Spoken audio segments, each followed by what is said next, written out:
Hi, my name is Greg Hancock, and along with my marshmallow-burning friend Patrick Curran, we make up Quantitude. We're a podcast dedicated to all things quantitative, ranging from the relevant to the completely irrelevant. In today's episode, we continue our summertime foray into the history of quantitative methods, today focusing specifically on issues related to measurement. We hope you enjoyed today's Fireside chat. Give me your best estimate. How many different places have you recorded during the pandemic? Let's define places. Do you mean literally they would be in a different place on the map?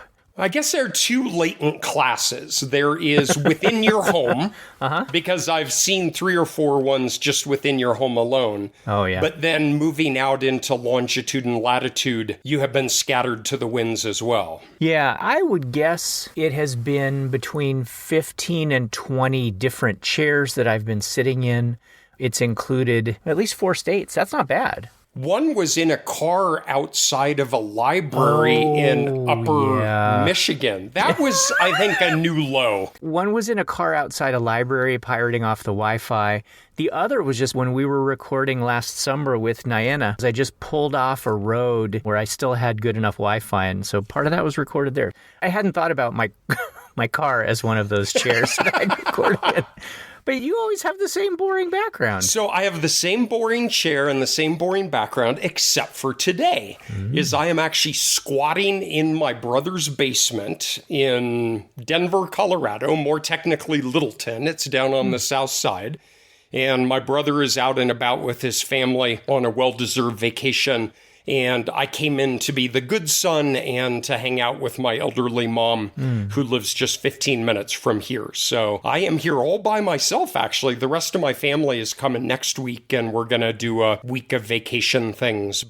My brother is very fortunate, has a house on a city park that has a lake, and I spend a lot of time with a cup of coffee on the back deck just staring at the lake. And I will remind people that this summer we're not going as intensely as we did last summer. Last summer, I think we had 8 episodes. This summer, we're being a little bit more modest in our goals. I think we're targeting around 3 episodes, trying to weave in a little bit more work-life balance, some nice family time. So this is 2 of 3, I think, is the plan. I love how you make it sound intentioned.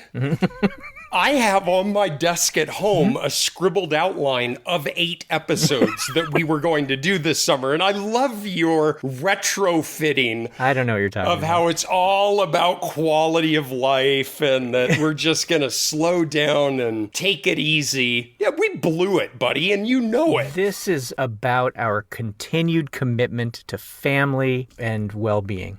Which is why I'm 2,000 miles away from my family on my own. Thanks, Hancock. Yep. That's super helpful. You know, I saw this thing online. I don't know if you've seen it, but it had a European out-of-office message that people leave on their email, and it had an American out-of-office message. The European one was, I'm away camping for the summer, email again in September. And the American one was, I have left the office for 2 hours to undergo kidney surgery, but you can reach me on my cell anytime. Well, so now that you're in Colorado, it's Colorado, isn't it? No. Colorado? Yeah, Colorado. Rocky Mountain High, Colorado. Okay, Yeah. All right. I want to speak the language of your people. Yeehaw! Give that a go. I can hear the shotguns hitting the stop signs from here. It's a 22, thank you. Okay, 22. So last week we were at a swimming pool, a really nice swimming pool. But now that you're up in Colorado, maybe we need a different setting for this week. I don't know what your life was growing up. We did not have sunscreen, but we had an entire cabinet of Solar Cane. Do you remember Solar Cane? Stop sunburn pain with Solar Cane. Solar Cane with pain-killing benzocaine. Is you would get a 3rd-degree burn during the day being out unprotected. And then you would go home and your mom would spray you with a topical anesthetic so that you couldn't feel the pain. I don't know what. Sitting by a campfire? I like campfires. We can roast a marshmallow or a wiener or whatever. Okay, we can do that. I need to make maybe 2 corrections to your growing up story, though. Okay, just to clarify, you're going to correct my growing up story? Yes, you're mistaken about how you grew up. We didn't go outside with no protection. We went outside with baby oil rubbed Let's see. It's true. How can we magnify the UV rays to have maximum effect? And then in terms of the back end with Solar Cane, I had an uncle, a great uncle, and he was great in both senses of the word, who was a firm believer in covering yourself in plain yogurt. So there were times in my life when I had a terrible sunburn, and he slathered plain yogurt on me, which, for those of you who are wondering, it really does kind of suck out the sting, but it crusts all over your back, and then you leave this white powdery dust wherever you walk as the crust falls off, the yogurt crust. Maybe you didn't need to know that part. Now, I spent every summer in Wisconsin, and did you get the insect repellent where they would spray it on you and you could taste it in your mouth? And it wasn't the overspray, it was actually in your blood. The absorption. Excellent. All right, so we need some camping sounds. How's this?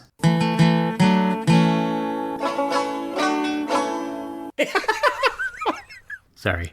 Let's try this.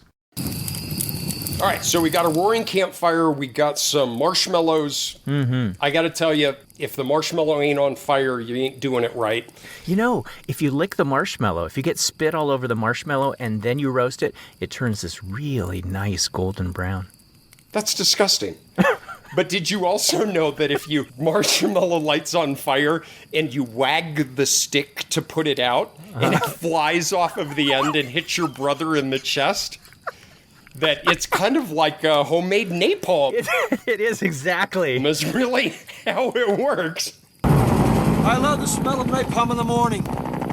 It smells like victory. So remind me where we left off. Absolutely. Well, whenever the last episode was, we were sort of talking about the evolution of statistical thinking, going all the way back to some of the foundations of probability and how that wound up informing hypothesis testing and distributions and concepts of parameters describing populations, and into the foundations of the general linear model and correlation as one of the primary things. And we hit a lot of really colorful characters along the way. And somehow deboned a hill full of sheep. That's right. Just trying to go.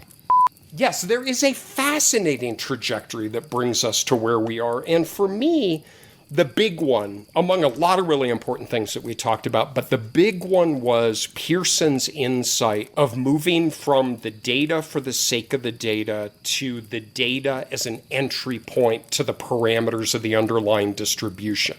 And I still to this day find it fascinating to think about our primary goal as data analysts are these moments of the underlying distributions. Mm-hmm. And we talked a little bit about this in the prior episode as we talked so much about individual observations, individual prediction. If someone on average is higher on this, they tend to be higher on that. All of those are done at the level of means and variances and covariances. That really was what was pinned as the beginning of the statistical revolution. And then everything that we talked about went from there. Yeah. And I think today what we need to do is circle back just a little bit, because the history is not really linear. There are different threads that are developing, and ultimately they start weaving together, and that might be what we'll be talking about next time. But I think we need to go back just a little bit. I agree. We can go all the way back to Galton and revisit the correlation, that notion of how do two things relate to one another, and where did that line of thinking go? Yeah, if I had to pick one thing for everything that we talked about last time, I might go with correlation as this critical, pivotal technique. In fact, so much so that if you weren't correlating things in the early 1900s, then you just weren't even one of the cool kids, right? Gathering tons of variables and looking at how they correlate. And one person who was doing that extensively was our hero, Charles Spearman. You know what I find cool about Spearman? He was an officer in the Army for 15 years before he went back to not only being one of the earliest PhDs in experimental psychology, but he was a student of Wilhelm Wundt, arguably the father of psychology. How cool is that? Yeah, it was very cool. He was shall we say, a non-traditional student. And he even got called away during his graduate studies, right? Didn't he have to go, "Sorry, old chap, I must go off to the Boer War. Duty calls, you know." But yeah, very, very cool. I could tell you a little bit about Winston Churchill's adventures in the Boer War. I'm sure you could.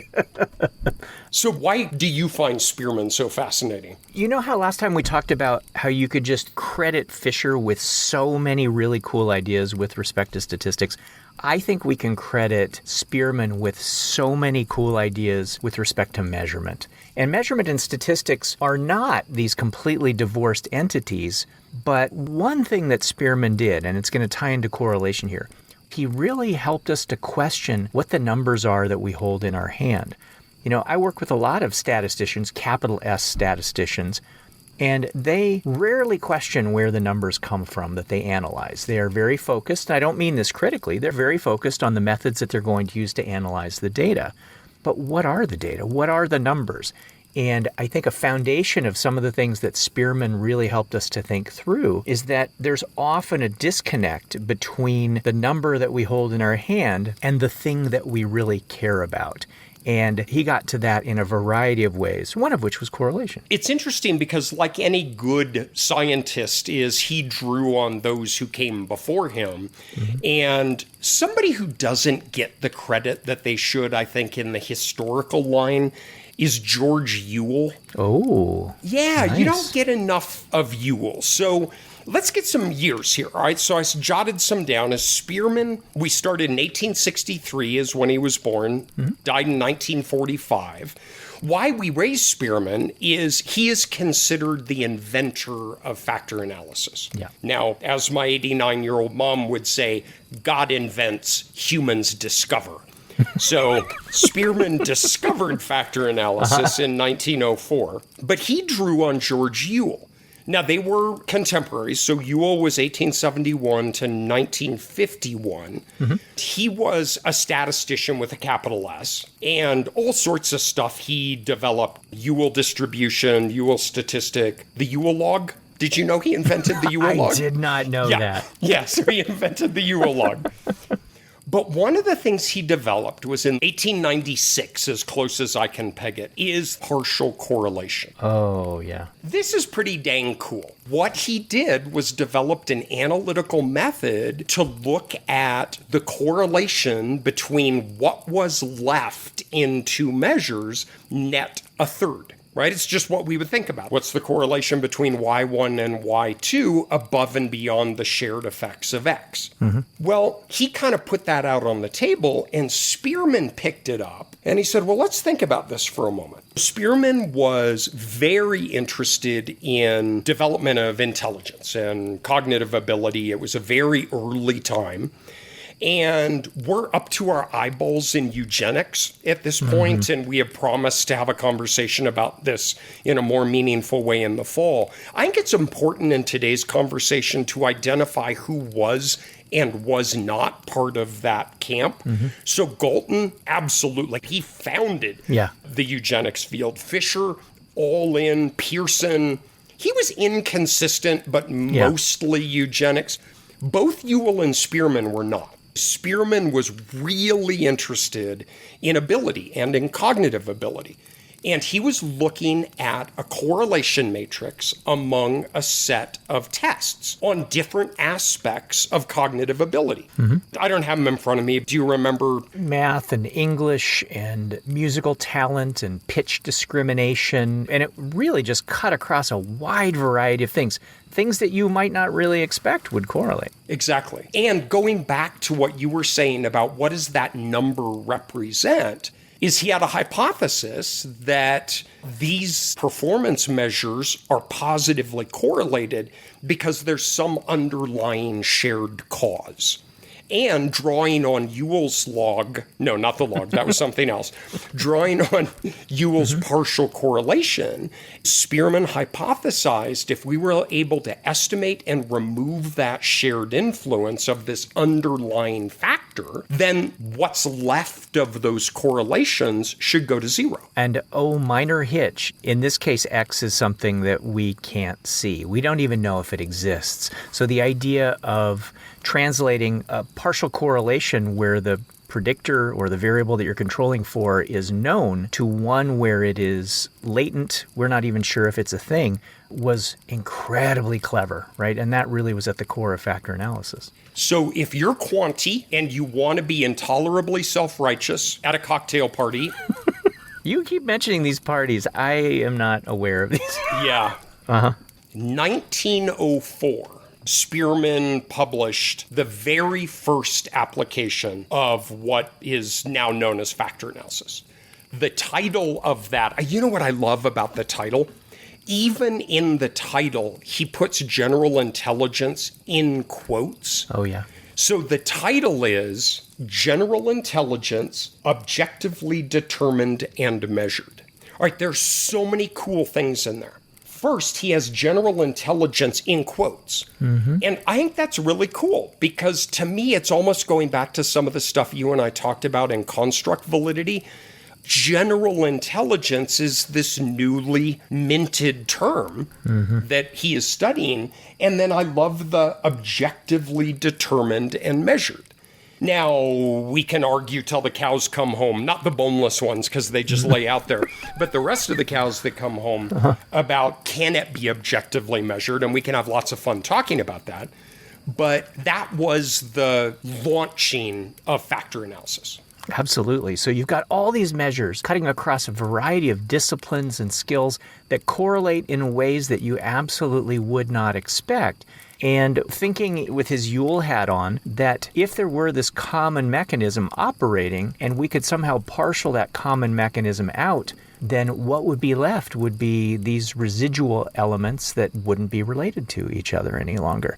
And so this common factor model that he was developing, which was really like the birth of exploratory factor analysis, because as you and I have talked about before, there's this continuum-ish that goes from exploratory to confirmatory. He was really more at the exploratory end, but was sort of thinking that, you know, if I control for this thing that I can't see through some very clever algebra, essentially, and all of the relations go away, that is support for the existence of one common mechanism that is responsible for the correlations among these variables.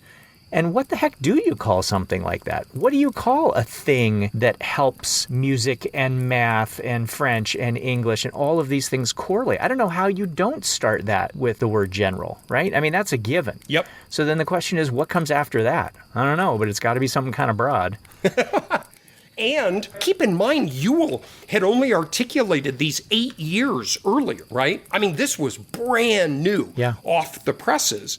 And two things I think are interesting about Spearman's work.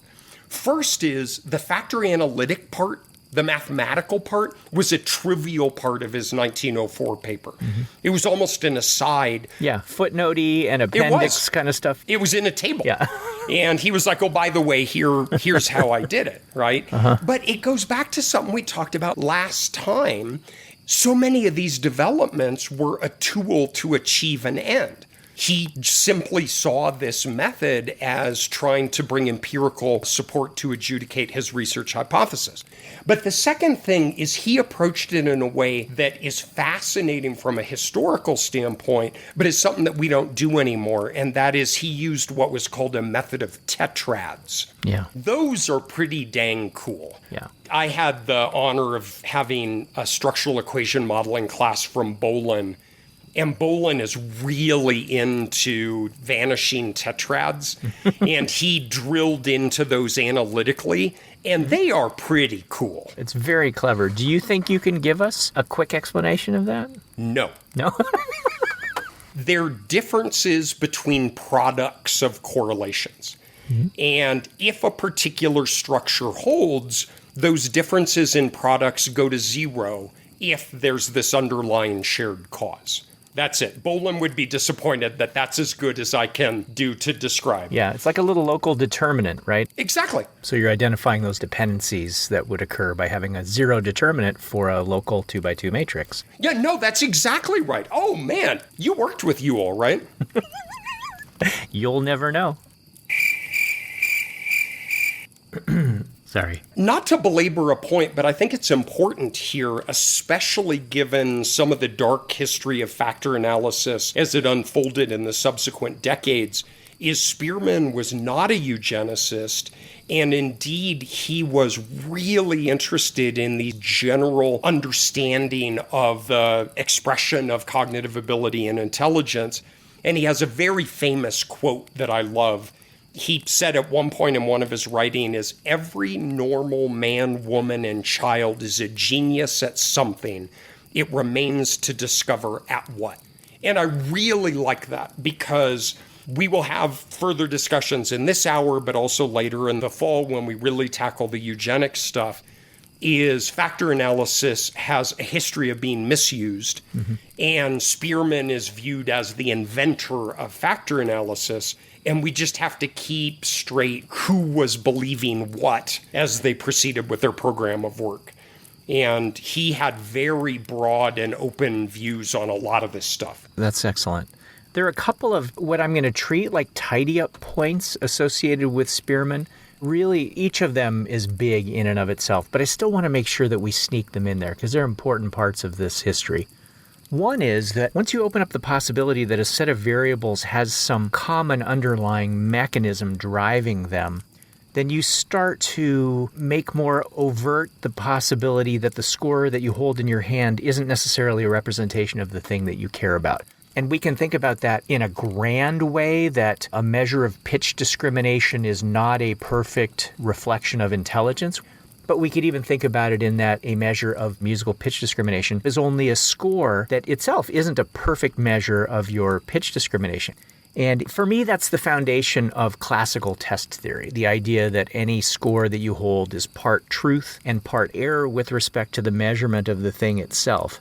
And as a result of that, we have to try to navigate this world where we are correlating things that in and of themselves are not the actual things that we care about. He has this great quote in his 1904 piece. He said, "The total effect of all such errors, right, measurement error, can be measured and mathematically eliminated, and that until this has been done, no correlational value can be assumed as even approximately correct." So you look at a correlation matrix, the correlations that you have there are going to be dampened, as we've talked about many times, by the fact that you have measurement errors. So he says, all right, all you kids are out there doing correlations, good for you, but those correlations are going to suck when you have measurement error, and we have to do something about that. And he laid out the correction for attenuation formula, which ties into issues of reliability and classical test theory, all of that kind of stuff. So from him stems so much. In fact, these worlds seem to diverge, this factor analytic world, but also this whole measurement world where classical test theory ultimately evolves into more modern test theory. But really, they're all related. Really, they all stem back from the idea that the numbers you hold in your hand don't necessarily represent the things that you care about. So where do we go from here? I mean, that lays out almost our whole day job, right? And if you're Quanti, we recommend that you go and read this. You can get it online, and it is engaging and interesting. It's humbling. I mean, it's really a remarkable piece. But if you think, Greg, about the things that you just said, one, the notion of what does this number represent? Two, how do we obtain a reliable estimate of that? Three, what do those correlations with other measures represent, right? Because sometimes we correlate things in our day jobs, and I think we don't think enough about why we do that, right? What is, in a path diagram, a correlation is a double-headed arrow. You and I both teach some variations of structural equation modeling, and we talk about differentiating a double-headed arrow from a single-headed arrow. And a single-headed arrow represents some kind of regression coefficient or a factor loading where you say one thing in part determines another. And if you're going to suck it up and take your shot of whiskey and slam the empty glass on the saloon bar, you're going to say the independent variable in part causes the dependent variable. There is that deterministic relation. A correlation says we believe there to be some kind of linear association, but for whatever reason, we're not going to make a deterministic statement about that. It's kind of cowardly. We say, oh, yeah, well, if you're higher in pitch discrimination, you tend to be higher on mathematical ability. And if you tend to be higher on mathematical ability, you tend to be higher on spatial ability. Those are all double-headed arrows. And what Spearman was raising was why. Why do those correlate with one another? And it's because they share an underlying cause. This is a paradigm shift in how we think. Yeah, two-headed arrows are so gutless. It's just a placeholder for these processes often that are coming in from other variables that you don't have. And if you don't have them, they are latent. And he started to say, well, let's do that. Let's turn your two-headed arrows into some one-headed arrows coming in from that cause. Very, very clever, with tremendous ramifications that we're still feeling and building on. Kind of a side comment, I am very, very fortunate. I'm a faculty member in the Thurstone Psychometric Lab, and the Thurstone Lab hosted a 100-year anniversary conference of Spearman's 1904 paper. So, of course, it was in 2004. Did you come to that? I didn't. I don't know if I knew you then. Right. We hadn't yet had our first date. All right. But no, I didn't come to your nerd bash, but I wish I did. Well, there's an edited book, and it's called Factor Analysis at 100 Historical Developments and Future Directions. And so a couple of observations on this just as we're passing by. First, if you're interested in this stuff, I'd highly recommend picking this up. It's edited by Bob Kudak and Bud McCallum, and it's just a who's who in the field of people who contributed. So Kudak, David Bartholomew, Lyle Jones, Daryl Bach, Carl Uerskog, Ken Bolin, Jack McCardle. I mean, it just goes on and on and on. But part of the funny thing is I threw the book in my bag a few days ago as I took my Southwest flight out from Raleigh to Denver. And I settled in and I was reading the book on the plane. And it's wonderful because you open it and nobody will talk to you as you sit there. But Bob Kudak has the first chapter, and it's called Factor Analysis in the year 2004, Still Spry at 100. I had not read it. All right, it's been 17 years, whatever it is, 18 years. And I had not read the intro, and so I was like, well, I'll just skim this. And Bob's a wonderful writer. And I honked coffee through my nose when I hit this laughing, because he was talking about all the different ways the conference could have been organized. And he was saying it could be organized this way, the other way. And then he says, finally, one nefarious member of the organizing committee thought it would be engaging if the conference basically engaged in a good fight over factor scores, model fit, rotation, nominalistic problem. And he goes on, I honk coffee because that was me. I was nefarious. That was you. Wow. How fun would it be to gather the leaders in the field and just have a giant 3-day octagon cage match? Ladies and gentlemen, let's get ready to rumble! Yeah, so I was the nefarious member, and 17 years later, I hadn't read that. Aw. Can I bring us stateside for a bit of a sidestep, and then we'll come back to Spearman? Would you allow me that? I would. Go ahead. Cross the pond. Let's move to the Midwest. Let's move to Minnesota and introduce Harold Hotelling, 1895 to 1973. So you and I are riding bikes and lighting off firecrackers in 1973. And he is a statistician. And it is very interesting because in prepping a little bit for this conversation, I did the mandatory pulling up on Wikipedia and just skimmed. I've known a lot about him because he actually ended his career at University of North Carolina. Right. He was in statistics. And of all the things listed on his Wikipedia page, the one that I think is most important is not even noted. And that is principal components analysis. Yeah. Hotelling is the inventor, sorry, Mom, the discoverer of principal components analysis. Hotelling has Hotelling's law, Hotelling's lemma, Hotelling's rule. The one that we all encounter for the first time is Hotelling's t-squared, right? It sets the stage for understanding MANOVA. If any of you have had a good multivariate class, hopefully somebody has taken Gossett's t-test and then had two correlated dependent variables, and that is Hotelling's t-squared, and that is the same MANOVA model that you took out, had sit on a stump, watch the sun go down, and hit him with a shovel. Yeah, I was going to say, if you had a good multivariate course, then that wasn't in there. Hey, leave hotelling's T-squared out of this. Okay. But we're talking early 30s, 1933, he developed principal components analysis. Yeah. Principal components is not a factor analysis model. That's right.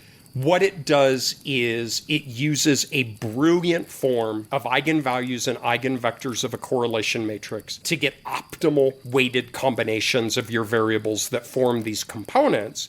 And each subsequent component is uncorrelated with the prior. So what is the first component that you weight all of the items and get that component score? So they're not just all equally added up. And then you remove that from the matrix, and then you get the next component and the next one. And I saw you stick a skewer into the palm of your hand with a croissant while talking about orthogonal eigenvalues. That was the highlight of teaching together. Maybe that requires a little bit of explanation. Does it? Just leave it hanging there? Yeah. So very briefly, you and I co-taught a workshop a few weeks back, and I will tell you, it was a pleasure getting to teach with you. It really was.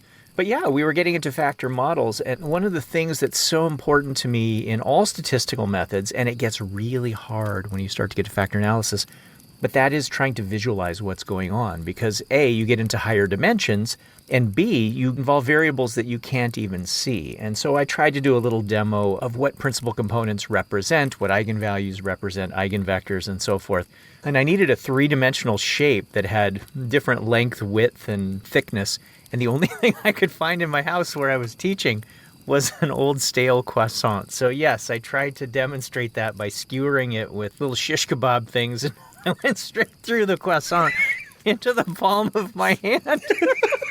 So I bled for my art, man. I bled for that. This is just a sidestep because we're going to juxtapose this with Thurstone, who maybe is the next one we can pull out. Mm-hmm. But just know that Hotelling in the early 30s developed principal component analysis. He did not have the same view that Spearman did. Mm-hmm. It's really interesting. He didn't care about interpreting the factor loadings. He wanted the components. So this was strictly a multivariate data reduction. Imagine you have 20 variables and you have a 20 by 20 correlation matrix. And there are 20 times 19 divided by 2 is 190 correlations in that matrix. Mm-hmm. He wanted to reduce it to 2 dimensions or 3 dimensions or whatever would be a smaller set. But that was the inventor of principal components analysis, and he did that at the University of North Carolina. Not in your office. No. My building was built like 40 years later. Okay. And no one has done anything to it since it was built. Exactly. All right, so that's my sidestep. Yeah. And maybe this, and why it's only half a sidestep, is enter maybe one of the most important people in this trajectory of measurement and factor analysis, and that is L.L. Thurstone. You're not biased at all. And that is L.L. Thurstone. If not the single most important person in the entire... So the reason I'm poking at you is because you are, in fact, in the L.L. Thurstone lab. You even directed the L.L. Thurstone lab. I did. And you have a special bond with L.L. I do have a bias in this, but it's hard to argue that he didn't bring factor analysis into the modern way that we think about it now. If you go back and read some of his stuff, even in the mid-30s, 1935, he wrote The Vectors of Mind. What he achieved in there is breathtaking. He's a Chicago born and bred, went to the University of Chicago. They forced him to retire at age 65, and UNC brought him down. Now, I do find this interesting, and again, we will explore this in future episodes, but this is a parade of white men that we've been doing for 2 episodes now. Yeah. But at the time, a woman named Gertrude Cox, who founded the stats department at NC State and the Institute of Statistics for a joint UNC-NC State, she was in 1956 the president of the American Statistical Association. She was a titan at NC State. Huge. She brought Harold Hotelling down, and Dorothy Adkins, who was a psychometrician and the chair of psychology from 1950 to 1961 at UNC. So my department, as she was chair in 1950, she was the very first female president of the Psychometric Society. And she brought Thurstone down. Thurstone and Hotelling were colleagues at UNC at the same time. Crazy. Thurstone was in the psychometric lab, Hotelling was in stats, and they were both brought down by the two leading female statisticians in the world at the time. So it's just an interesting little tie. But if you're able to get a PDF or a copy of Vectors of Mind, it is amazing to read. First, it's accessible. It really is understandable in the way that it's written and working through. But second, he introduced one of the earliest applications of matrix algebra in these models, and he even gives a tutorial on matrix algebra within the books. He's the first to use the term communality, to use the term uniqueness. He was the first to develop multiple factors. So this is where it starts undermining what Spearman was talking about. Actually, at one point, Thurstone had these primary mental abilities. He had 7 of them. Things like verbal comprehension, word fluency, number faculty, spatial visualization, perceptual speed, things like that. He developed rotation. He was the first to rotate axes toward what he also developed of simple structure. These are all the things. Like if you do EFA in your work right now and you read Thurstone in the mid-30s, you can see what you're doing now that's evident in his own work. It's really remarkable. He was quite literally doing it geometrically, that the rotation was, okay, and now you take the axes and you take the cosine of the... Trigonomic... Trigonometrically? Thank you. Using arrows and circles. Yeah. And I've shown you this, and there are pictures online. He had a sphere, right? Because if you have 3 axes and you have vectors coming out at unit length in different directions, that actually defines the surface of a sphere. And he did a lot of his work in these spheres, and he had actual globes that were made out of chalkboard material. And I have Thurstone's globe on my desk. That is so cool. Yeah, don't tell Bauer. I kind of took it from the office. So Dan Bauer is now the director of the lab. So I'd appreciate it if everybody would not tell Dan that I have Thurstone's globe. But what's interesting is kind of the full circle. Thurstone never affiliated with the eugenics movement. And indeed, he was motivated by trying to understand these processes. And he took exception to a lot of the British school of Spearman and Burt and some of the others. But even at the end of Thurstone's career, he kind of went back to a G, but in a second order factor analysis. So you can imagine 7 primary mental abilities, 7 factors that correlate. And a second order factor analysis then can lay under a factor that underlies those 7 factors. And he telegraphed what we now think about as a second order factor analysis. Yeah. He and Spearman had similarities in this regard. What Spearman was doing was saying, hey, we have all these measured variables and they correlate. I am going to be brave enough and ask, why do they correlate? And he offered a 1-factor explanation for the mechanism for why they correlate.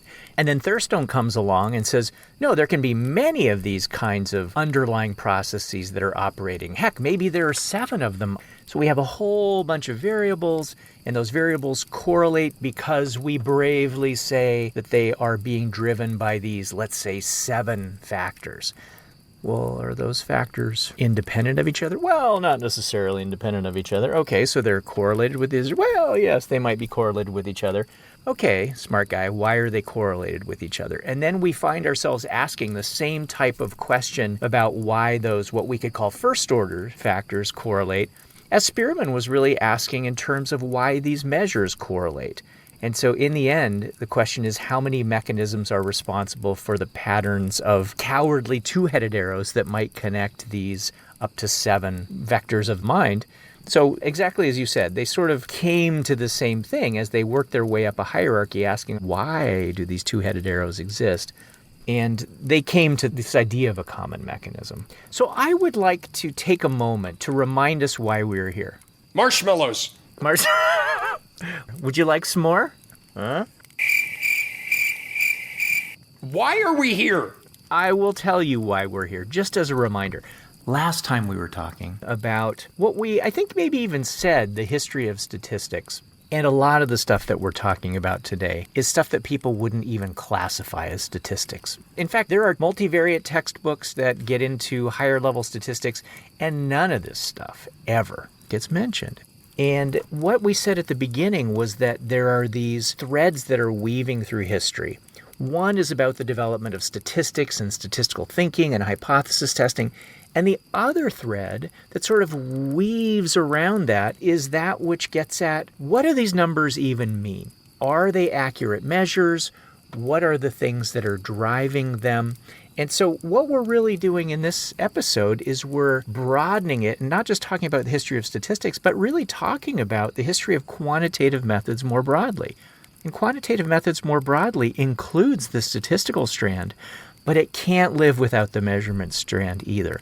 And so today what we've really been getting at is a bit about how we think about things from the point of view of questioning what these numbers mean, questioning why these scores correlate with each other, and trying to dig into some of the major players who have helped us to think about how to do that. And what I love about going back to these early works is you're exactly right. From the first episode, we were talking like hardcore asymptotic distributions of test statistics to get standard errors, so we get p-values and inferential tests with respect to a null hypothesis, having an alternative hypothesis, having type 1 and type 2 error. When you go back to what we're talking about in this episode, that's completely absent. Yep. There are no test statistics. There are no standard errors. There's no null hypothesis. There's no alternative hypothesis. This is simply saying, I have in front of me a correlation matrix. Where did that come from? What structure accounts for the pattern of correlations that I observed? And now be sure that those things come on board, right? The test statistics and the hypothesis testing, and we will come to that in a future discussion. Mm-hmm. But it really wasn't until Lawley in 1940. And man, I mean, again, put yourself back in time, 1940. Lawley developed maximum likelihood estimates for factor analysis. Now, keep in mind, you're doing it by hand, mm-hmm. right? Go ahead and derive those first and second order derivatives by hand. But as soon as we move to maximum likelihood, now we have a likelihood function, we have test statistics, we have standard errors. But it is absolutely fascinating that this entire branch of quantitative methods is devoid of a p-value or a test statistic or a critical ratio. Mm-hmm. This here is an underlying latent structure that, if true, or even approximately true, would result in the pattern of correlations that we observed in our 300 kids who we gave the battery of tests. Yeah. The only question that leaves me with is, where is SS? Smitty? Yeah. So Stevens, SS Stevens, Smitty to his pals, he's off on the side, right? He's not playing with Spearman or Thurstone or Hotelling or any of these people. He is a... psychoacoustics. Yes, he's a psychoacoustician. Does that sound right? I don't know. Is that a real... How about a hearing guy? Okay. So that's what he did. Stevens fits into all of this because he further questioned what numbers actually mean. In fact, in his paper, was it 1944? His science paper was 46. Yes, okay. So he's a fellow baby boomer with you. Oh, well, he wasn't born in 46. I guess he wrote it in 46. Anyway, go ahead, boomer. We played stickball together and kicked the can. So Stevens, even though he was not part of that whole factor analytic and classical test theory kind of tradition, he was front and center at questioning what the heck these numbers mean, what we can do with them.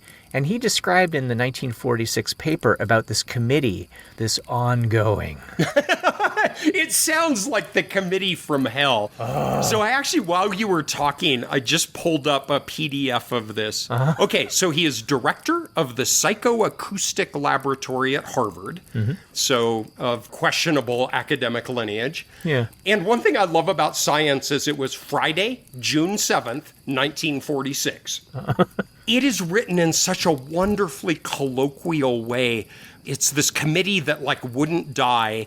And here it says, an interim report in 1938 found one member complaining that his colleagues came out by the same door as they went in. Yeah. And in order to have another try at agreement, the committee begged to be continued for another year. Yeah, I love his description. You don't have to know anything about psychoacoustics, but think about the whole process of assigning numbers to things. I'm going to start off with things. And if you are someone who does physics, and I'll be very crude at this, the things might be like height and weight, things that have this tangibility associated with them. But now I'm going to ask you to put a number not on those things, but on your perception of those things. So I am going to ask you whether or not you think this sound is louder than that sound, or whether or not you think this light is brighter than that light. So I'm going to start putting this psychological filter of perception on it. How the heck do we quantify that? And that ties in really, really well with the kinds of stuff that Spearman was thinking about and other people were thinking about. The idea that we have these scores that don't necessarily represent the physical aspects, but they represent the more psychological filtering of those physical aspects. And Stevens was worried about this. The committee that he was working on was worried about that. How do we take these kinds of perceptions that people have and translate that into numbers? And once we translate it into numbers, what the heck can we even do with those numbers? And so he laid out in this beautiful and mercifully short paper the whole notion of scales of measurement. And as we talked about in a previous episode, the scales of measurement literature has been poked at by various people. But still, the idea of data embodying only information about category, the idea that they're nominal, or perhaps that those categories can be ordered and the data are ordinal, or perhaps the distances between those categories carry a common interval across those and the data are intervally scaled all the way up to ratio scales. The idea that the numbers carry with them information, and that information dictates the kinds of statistical activities that we can perform on those particular data was a huge, huge idea. Quanti people, go find this and read it, 1946 in Science. I have it here in front of me. The committee was appointed in 1932. All right, he's writing in 1946. But I love this. He says that the committee was appointed to determine, is it possible to measure human sensation? Yeah. And then he writes, deliberation led only to disagreement, mainly about what is meant by the term measurement. I love that. Yeah. That's the source of the disagreement, is what do you even mean by measurement? And then this has come up, and we paraphrase this quite a bit, but it may be one of my favorite definitions in our entire field. About 3 paragraphs in, he says, we may say that measurement, in the broadest sense, is defined as the assignment of numerals to objects or events according to rules. That's it. I don't know a more elegant definition of what we do in everything in the sciences, right? Yep. This isn't even like, musical pitch and mathematical ability. Science cannot exist without empirical measurement. And it is simply saying measurement is that principled assignment of numbers to observations. I love that. That's one of my favorite quotes of everything that we do. Absolutely. Now, keep in mind, 1946, this is setting the stage for what every one of us does in some way or another in our day job. And to think about these things in measurement, to think about how do we obtain a numerical value, what does it represent, and why does it exist, right? That's really what we're asking is, how does it relate to other things? And what structure underlies it that in some way gave rise to these set of measures? It goes back to a conversation we had in a prior episode that exploratory factor analysis isn't really exploratory and confirmatory factor analysis isn't really confirmatory. which is everything we've done up till now, although it's been guided by substantive theory. Spearman had substantive theory. Thurstone had substantive theory, right? These guys were all working toward an understanding of what they believed to be the structure that gave rise to the data. But do you know how hard it is to check a corpse on Southwest Airlines? I'm just asking you as a friend. Do you know how hard it is to check a corpse? It turns out it does not count as part of your 2-bag free. Really? Yes. Over in the corner in my brother's basement is the corpse of Karl Popper. Wow. And first, he does not like Southwest Airlines. I'm just telling you right now. I'm a big fan of Southwest. Karl is not. Mostly because I had to put him in a golf bag.